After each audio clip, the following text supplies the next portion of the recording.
सर्दियों का मौसम चरम पे था। गांव में कड़ाके की ठंड पड़ रही थी और रमेश का परिवार पूरी तरह से संघर्ष कर रहा था। उनके पास न गर्म कपड़े थे और न ही पर्याप्त रजाई जिससे वे ठंड से बच सके। रमेश रात में कांपते हुए कहता है। इस ठंड में तो जीना ही मुश्किल हो गया है। हमारे पास न तो गर्म कपड़े हैं और न ही रजाई है। गोपाल की तबीयत भी बिगड़ती जा रही है। तभी उसकी पत्नी सीमा चिंतित होकर कहती है। हाँ, गोपाल का बुखार बढ़ता ही जा रहा है। अगर ऐसा ही रहा तो उसकी तबीयत और खराब हो जाएगी। कुछ करना पड़ेगा, लेकिन कहाँ से लाए हम पैसे? तभी बिंदिया कहती है। बाबा, स्कूल में भी ठंड के कारण पढ़ाई नहीं हो पा रही।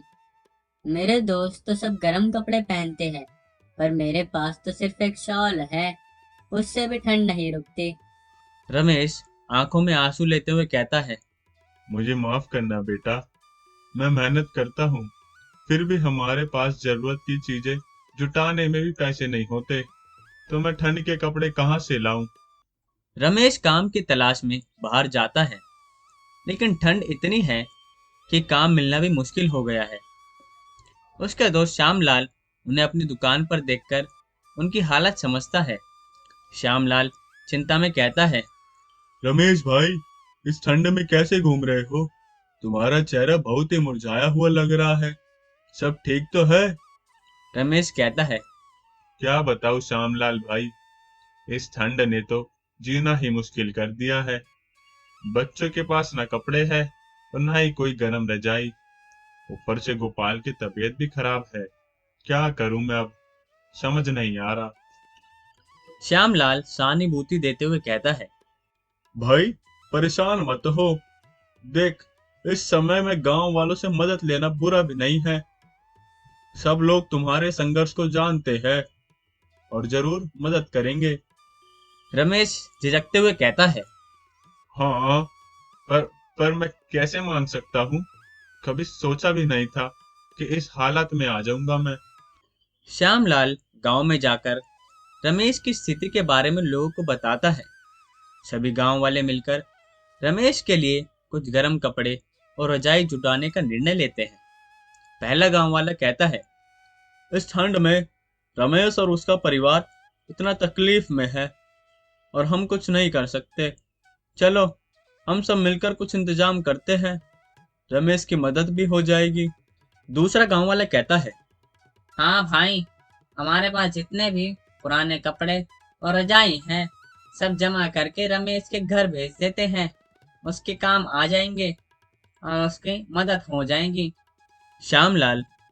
सही कह रहे हो भाई। उसके पास इलाज के पैसे भी नहीं हैं, तो साथ में कुछ पैसे भी इकट्ठे कर लेते हैं। उसकी मदद हो जाएगी। अगले दिन गांव वाले रमेश के घर गर्म कपड़े, रजाई और कुछ पैसे लेकर पहुंचते हैं। रमेश इस मदद को देखकर भावुक हो जाता है। रमेश आंखों में आंसू लिए हुए कहता है। भाइयों, आप सबने तो हमारी जान बचा ली। इस कड़ाके की ठंड में आप लोगों ने ही हमें उम्मीद दी है। आपके इस उपकार को मैं कभी नहीं भूलूंगा। पहला गांव वाला कहता है। अरे रमेश, इसमें उपहार की क्या बात है?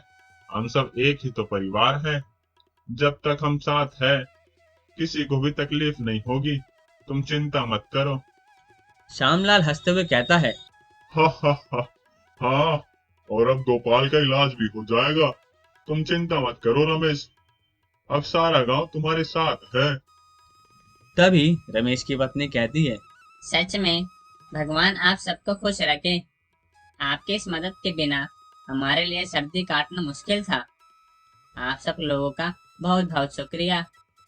गांव वालों की मदद से गोपाल का इलाज होता है और उसकी तबीयत धीरे धीरे सुधरने लगती है। घर में खुशी और संतोष का माहौल होता है। गोपाल मुस्कुराते हुए कहता है। बाबा, अब मुझे ठंड नहीं लग रही। ये नया स्वेटर तो बहुत ही गर्म है। तभी बिंदिया कहती है। अरे मेरी शाल भी। अब स्कूल जाने में कोई परेशानी नहीं होगी।